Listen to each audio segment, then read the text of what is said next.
नमस्कार, knocking-news.com में आपका स्वागत है। मैं हूं गिरिजेश वशिष्ठ। आज जेन जी वाला मामला लेह में शुरू हो गया। जनता गुस्से में, युवा खास तौर पर लद्दाख के सड़कों पर उतर आए। उन्होंने ज़बरदस्त आगजनी की। पुलिस ने जब सख्ती करने की कोशिश की, उसका मुकाबला किया और भारतीय जनता पार्टी ने बड़ा भव्य सा दफ्तर वहाँ पे बनाया था। जैसा कि देश भर में इनके भव्य दफ्तर बने हुए हैं, तो जहाँ पे ज़्यादा भव्यता दिखाओगे तो जनता को घरती है, तो उसको भी आग लगा दी गई। आज के वीडियो में और इस पूरे जो विरोध करने वाले बच्चे हैं, इनके ऊपर गोलियां चलाई हैं पुलिस ने, जिसमें 4 बच्चे मारे गए हैं और करीब 30-40 लोग घायल हुए हैं। आज का जो घटनाक्रम हुआ है, आज हम इसकी जड़ में जाने की कोशिश करेंगे।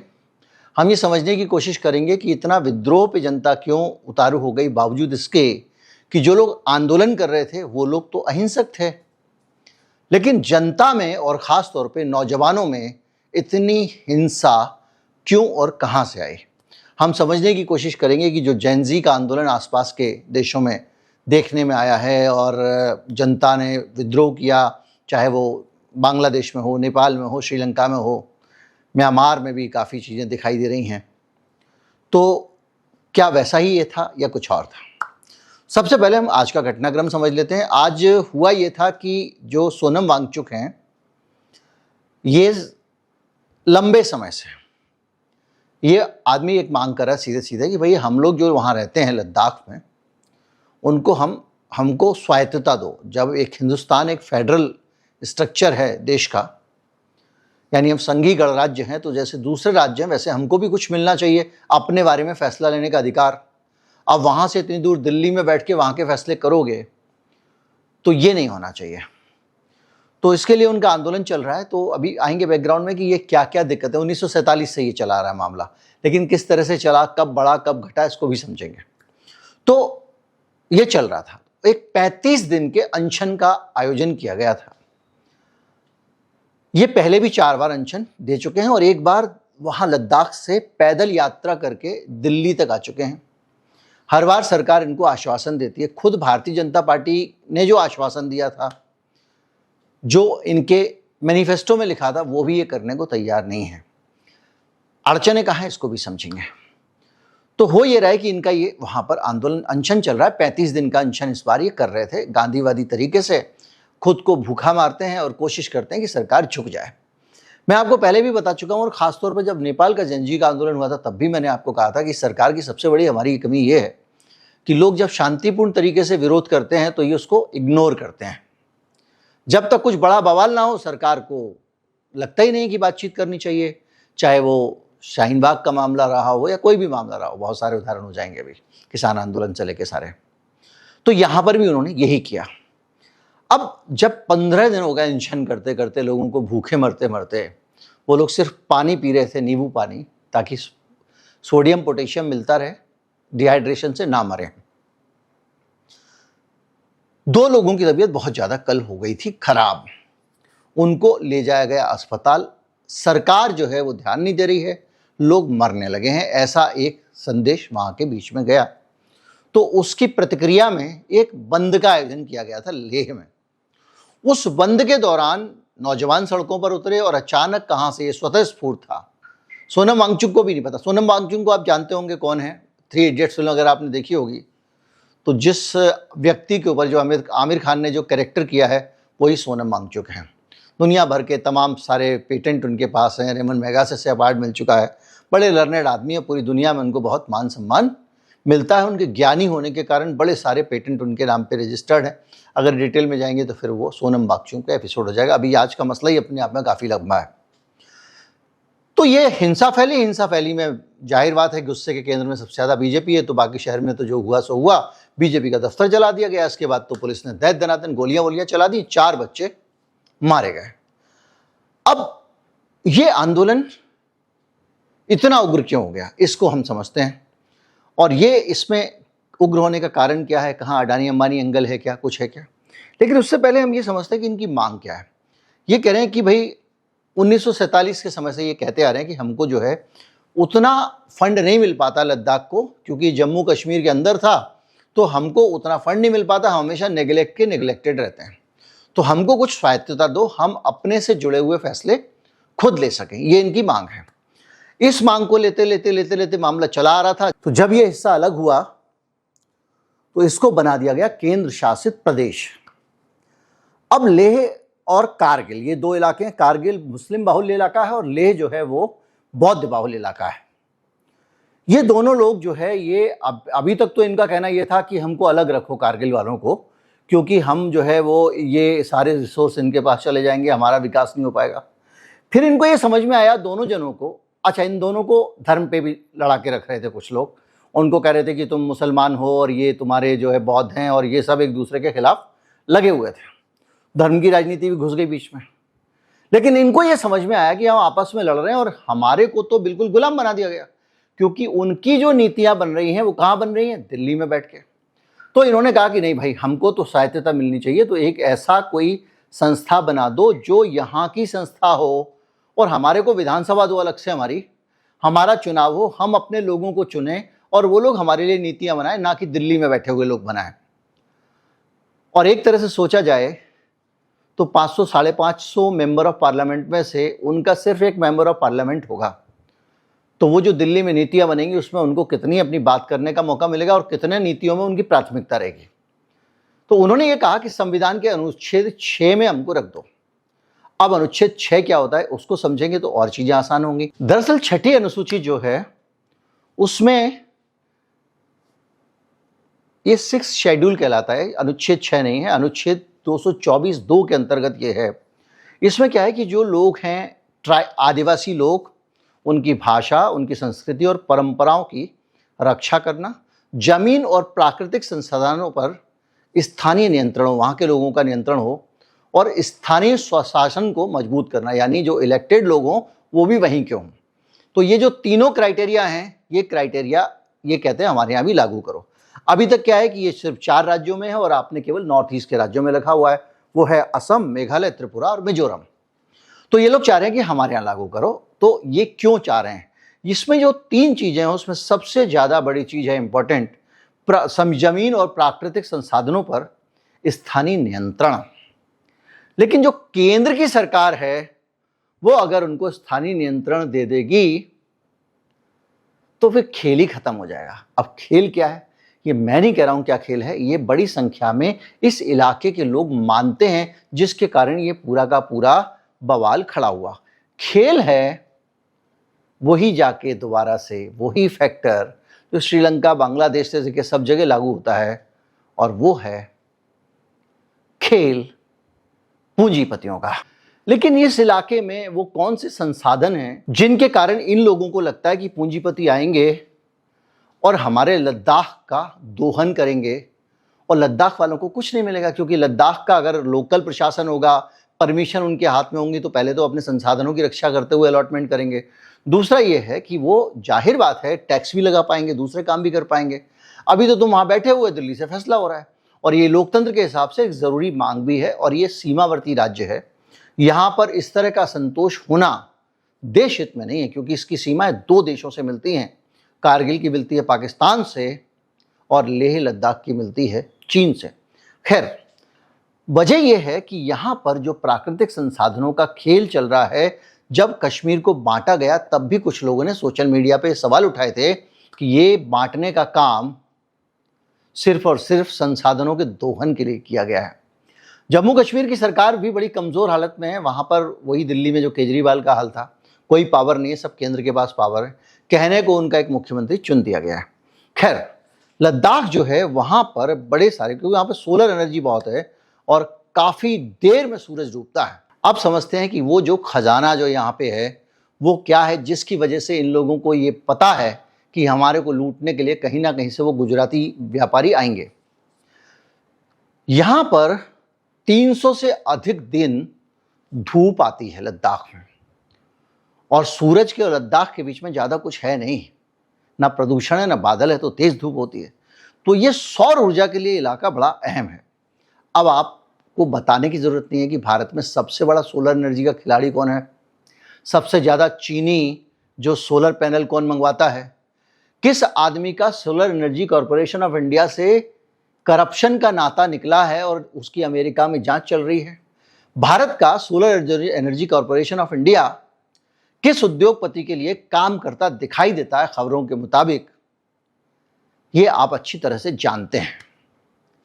अभी हाल में सेबी ने बहुत बड़ी क्लीन चिट दी अडानी को, और ये फिर एक बड़ी बीजेपी की पॉलिटिकल गलती है, क्योंकि इतने दागी आदमी को क्लीन चिट मिलने का मतलब ये है कि बुरे वक्त में जब भारतीय जनता पार्टी अपने आप को बचाने के लिए सारे हाथ पैर मार रही है, टैक्स कम करने की कोशिश कर रही है, रेलवे के कर्मचारियों को बोनस दे दिया, कर्मचारियों के हित में कब से हो गई सरकार सोचिए, तो ये इस डर के वातावरण में इनको कम से कम ये अडानी को क्लीन चिट का काम नहीं करना चाहिए था। खैर कर दिया।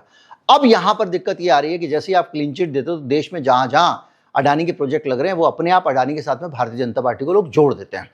नतीजा ये हुआ है कि सोलर एनर्जी के कारण ये बड़ा हिस्सा बन गया और यहां 13 गीगावाट्स का सोलर प्रोजेक्ट बनाया जा रहा है। इसके लिए हजारों हेक्टेयर जमीन की जरूरत होगी। सोलर प्रोजेक्ट लगाने के लिए खेत के खेत, मैदान के मैदान उजाड़ दिए जाते हैं और वहां पे सिर्फ लोहे के सोलर पैनल लगे होते हैं। उनकी देखभाल करने वाले कुछ लोग होते हैं, उनकी धुलाई वुलाई भी अपने आप हो जाती है, आजकल उसके अंदर ही मशीन लगी होती है। इन प्रोजेक्ट के लिए जो हजारों हेक्टेयर जमीन की जरूरत होगी वो जमीन सीधे केंद्र सरकार कॉरपोरेट्स को दे देगी। अगर उस इलाके के लोगों के पास स्वायत्तता होगी तो इस इलाके में इतने लगने चाहिए नहीं लगने चाहिए, इसका फैसला करने से पहले लद्दाख के हितों को भी देखा जाएगा। तो उनका कहना यह है कि जो स्वायत्तता के अधिकार हम मान रहे हैं वो केंद्र सरकार हमको नहीं दे रही है, वार्ता पे वार्ता करके टालती जा रही है और हमारे गांधीवादी तरीकों के विरोध को नहीं मान रही है। उसका कारण यही है कि ये जो मोटी कमाई वाले धंधे हैं इसके अंदर बड़े लोगों को आना है। अभी ये जो सोलर प्लांट लगेंगे, ऊर्जा बनेगी, ये project solar energy corporation of India के पास है। अब solar energy corporation of India खुद तो कुछ करती नहीं है, वो जाहिर बात है किसी उद्योगपति को ये आउटसोर्स करेगी, ठेका देगी, और ये जब मामला शांत हो जाएगा उसके बाद पता चलेगा। अभी इतने माहौल में तो वो किसी को ठेका देने से लगे, और इसके जरिए सबसे बड़ी बात यह है कि ना तो कोई रॉयल्टी ना कोई मुआवजा लद्दाख के लोगों को मिलेगा। तो वो ये समझ रहे हैं कि हम तो यहाँ पर बस रहने की इजाजत है हमको, बाकी लोकतंत्र नहीं है यहाँ पे, क्योंकि लोकतंत्र जैसे भारत में चलता था ब्रिटिश का राज, वैसे लद्दाख में चलता है दिल्ली का राज। इस बात को लेकर वो बहुत ज्यादा टेंशन में, और सिर्फ इतना नहीं है, वहां पर बड़े सारे खनिज हैं, सोना है वहां पे, सोने की खदानें हैं और उन खदानों के भी ठेके देने की तैयारी चल रही है। बोरोन की खदानें हैं और रेयर अर्थ मिनरल्स जो दुनिया में किसी भी देश के आज के ज़माने में पावरफुल होने का प्रतीक बन गई है, वो भी लद्दाख में पाए जाते हैं, और वहाँ पर चूना पत्थर भी है।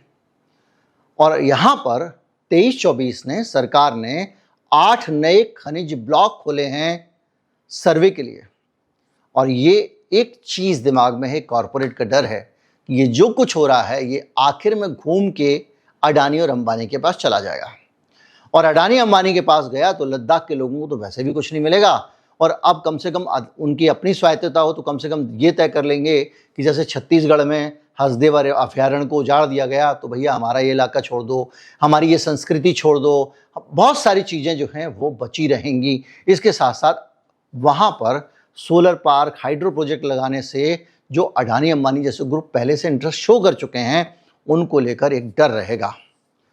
अगर प्रोजेक्ट आया, कुछ भी आया, और वहाँ पर उनको 6ठी अनुसूची में उनकी जगह रही तो स्थानीय लोग जो है उनकी भूमिका रहेगी, और अगर नहीं रही तो वो पूरे प्रोसेस से बाहर रहेंगे। इसका नतीजा होगा जो झारखंड, छत्तीसगढ़ में देखा गया है, स्थानीय लोगों को खदेड़ दिया जाता है, विस्थापन कर दिया जाता है। छत्तीसगढ़ में अनेक ऐसे मामले आए हैं कि आदिवासियों ने जैसे ही जायज़ शिकायत भी की उनको नक्सलवादी घोषित करके प्रशासन ने जेल में डाल दिया ताकि वो अपना काम आसानी से कर सके। अनगिनत लोग अदालतों के फैसले का इंतज़ार कर रहे हैं। मैंने आपको बताया था कि देश में 60-70% कैदी ऐसे हैं जेलों में जो विचाराधीन हैं। हिमाचल की सबसे ज़्यादा संवेदनशील जगह है लद्दाख, और उसका औद्योगिकीकरण से विनाश होना तय है, ये यहाँ के लोग मानते हैं। तो अब आप समझिए कि यहाँ के लोगों का जो गुस्सा है वो बीजेपी के प्रति क्यों है। एक तो बीजेपी ने अपना चमक दमक वाला शानदार वहाँ बना लिया दफ्तर, ऊपर से भारतीय जनता पार्टी ने उनकी स्वायत्तता जो जम्मू कश्मीर राज्य में थे कम से कम, तो कश्मीर से तो फैसले होते थे उनके, वो तो वहाँ से भी स्वतंत्र होना चाहते थे। अब तो आपने सीधे केंद्र सरकार के पास पहुंचा दिया, और केंद्र सरकार से जो वहां एलजी बन के जाता है वो आदमी जो है वो आप किसी को समझते नहीं है, उसका अपना सिस्टम है। भाई दिल्ली में जो एलजी था वो मुख्यमंत्री केजरीवाल को कुछ समझता था क्या? वही वहां पर फारूक अब्दुल्ला की परेशानी है। और इन लोगों के साथ तो दिक्कत और दूसरी हो गई है, क्योंकि इनके यहाँ तो विधानसभा भी नहीं है। ले देखिए, छोटी मोटी अर्जी फर्जी आधी अधूरी विधानसभा होती है, वो भी नहीं है। तो कुल मिला के ये अपने आप में एक बड़ी खतरनाक सिचुएशन बन रही है, और खतरनाक सिचुएशन बन रही है एक अजीब सी कमज़ोर राजनीति के कारण। अगर आपने अपनी राजनीति में थोड़ी सी मैच्योरिटी रखी होती तो आज ये हालात नहीं आते। मैं आपको खनिजों के मामले में जाऊं, कौन कौन सी संस्था इसमें शामिल है, तो आप कहेंगे असली खेल यहाँ है। जो बड़े खिलाड़ी हैं जिनका नाम वहाँ पर आ रहा है, उसमें है Adani green energy limited, Adani new industries limited, और ये बड़े बड़े वहाँ पे एनर्जी पार्क बनाने वाला है। जैसे खावड़ा गुजरात में बनाया है, solar panel, solar module, solar फैक्ट्रियों के निर्माण कर रहा है, और इसकी योजनाएं बड़ी बड़ी हैं, ये डर है। इसके अलावा प्रोजील ग्रीन एनर्जी है, उसका भी डर है। लद्दाख के तारू और लेह में 25 megawatt solar plus storage project का ठेका इस कंपनी ने O&M जीता, EPC O&M। इसके अलावा solar energy corporation of India limited, मैंने आपको बताया, वो सोलर जाके जब टेंडर जारी रखेगा तो सबको पता है कि वो कहीं जाएगा। चुशल में सूर्या इंटरनेशनल है, वो वहाँ पे सोलर हाइड्रोजन माइक्रोग्रेडिंग प्रोजेक्ट लाया है। NHPC कह रहा है कि सौर प्रोजेक्ट लगाया है। कुल मिला के, और टाटा पावर, ये सारे बड़े बड़े जो खिलाड़ी, चाहे वो सरकारी हों चाहे वो प्राइवेट कंपनियां हों, वो लद्दाख में कब्जा कर रहे हैं। लद्दाख कह रहा है भाई हमको बख्श दो। हर व्यक्ति को लोकतंत्र में आवाज उठाने का हक है। भाई एक आदमी एक बार अनशन दिया, आपको उसकी बात सुन के गंभीरता से विचार करना चाहिए था। 4 बार बड़े बड़े अनशन कर चुका है, आपने सुना नहीं।